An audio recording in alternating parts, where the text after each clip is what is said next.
ফজরের 2 রাকাত সুন্নাত পড়েন তো? আকাশ জমিনের মাঝখানে যা আছে ফজরের 2 রাকাতের সুন্নতের দামের চেয়েও বেশি।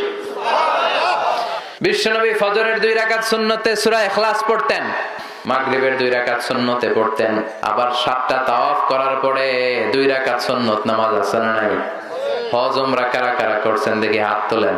আছে মাশাআল্লাহ কয়েকজন। এই যে তাওয়াফ করতে হয় আল্লাহর ঘরটাকে কেন্দ্র করে, ওয়ালিয়া তাওয়াফু বিল বাইতিল আতিক, 7টা তাওয়াফ করা লাগে না? হাজরে আসওয়াদ যেই কর্নারে, এখান থেকে আল্লাহু আকবার বিসমিল্লাহি আল্লাহু আকবার বলে ঘুরে আসলে এক তাওয়াফ, এক রাউন্ড। এভাবে 7টা রাউন্ড দেওয়ার পরে 2 রাকাত নফল নামাজ পড়তে হয়, জানেন তো? এই 2 রাকাত নফল নামাজে বিশ্বনবী প্রথম রাকাতে সূরাতুল কাফিরুন পড়তেন আর দ্বিতীয় রাকাতে সূরাতুল ইখলাস পড়তেন। সুবহানাল্লাহ কইবেন না? আবার বিতিরের 3 রাকাত নামাজের শেষ রাকাতে বিশ্বনবী সূরাতুল ইখলাস পড়তেন। বিতির পড়ি না আমরা? কয় রাকাত? 3 রাকাত। অনেক পদ্ধতিতে বিশ্বনবী পড়তেন, 2-2-2-2 করে, সর্বশেষে তিনি 1 রাকাত পড়তেন। এভাবেও পড়া যায়। আবার 3 রাকাত একসাথে কোন জালসা না দিয়ে তৃতীয় রাকাতে বসবেন, এভাবেও পড়া যায়।